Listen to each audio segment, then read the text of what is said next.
سر ایک آرگومنٹ یہ بھی دیا جاتا ہے کہ جو ایک لحاظ سے ریلیجن بیسڈ اگر کوئی نیشنلزم ڈیولپ کرنے کی کوشش کرتا ہے تو وہ شاید ٹینیبل نہیں ہے، اور اس کی ہم نے دیکھا کہ ایسٹ پاکستان ہم سے الگ ہوا، کیونکہ جو بہت سے لوگ ایک ایتھنو نیشنلزم ہے، ایک سیوک نیشنلزم ہے جو تعریف ہم کرتے ہیں نیشنلزم کی. امریکہ لے لیں، سیوک ایک لحاظ سے نیشنلزم ہے، جرمنی کو آپ لے لیں تو آپ کہیں گے ایتھنو نیشنلزم ہے.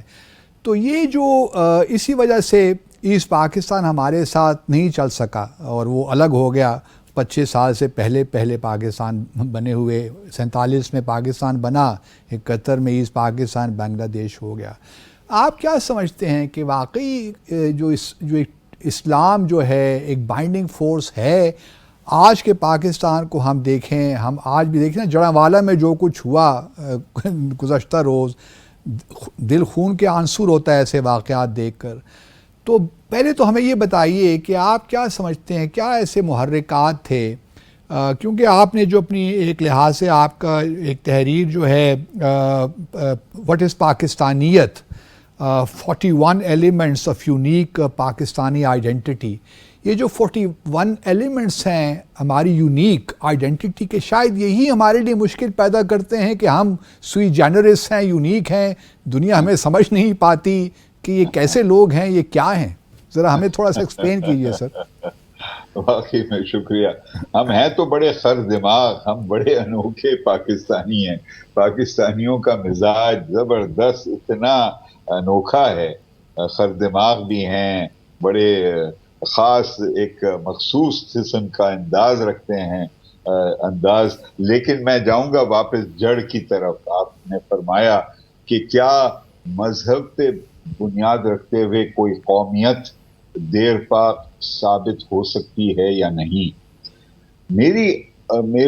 میرا موقف یہ ہے کہ 1971 میں مشرقی پاکستان کے عوام نے پاکستان کے ریاستی نظام کو رد کیا.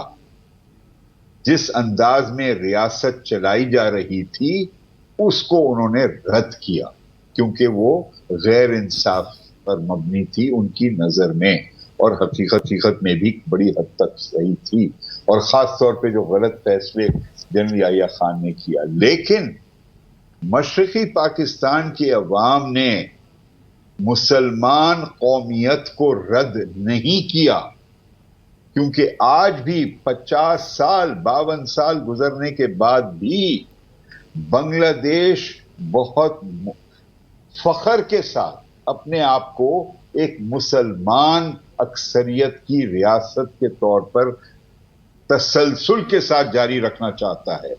وہ کبھی نہیں چاہتا کہ وہ مغربی بنگال جس میں ہندو اکثریت ہے وہ اس کا حصہ بن جائے، محض اس لیے کہ جی وہ بھی بنگالی بولتے ہیں، ہم بھی بنگلہ بولتے ہیں اور ہم میں بڑی ثقافتی ہم آہنگی ہے. نہیں، وہ نہیں چاہتے کہ وہ ہندوستانی ریاست کا حصہ بن جائیں کیونکہ وہ پاکستان سے الگ ہو گئے.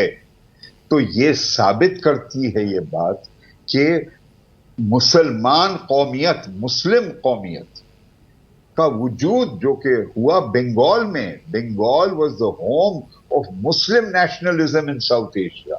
It grew there. The Muslim League was founded in Dhaka. وہ آج بھی اسی حد تک موجود ہے اور متحرک ہے. آپ بنگلہ دیش کا آئین دیکھ لیں، اس میں لکھا ہے the state religion of the Republic of Bangladesh is Islam and equal respect will be given to other religions also. جو کہ بڑی اچھی بات ہے، جو ہمارے آئین میں یہ بٹ اور اینڈ کا کوالیفیکیشن نہیں ہے جو کہ ہونا چاہیے تھا. آگے جا کر ہے، ہم کہتے ہیں کہ جی there shall be no discrimination on the basis of religion، حالانکہ وہ ہے discrimination.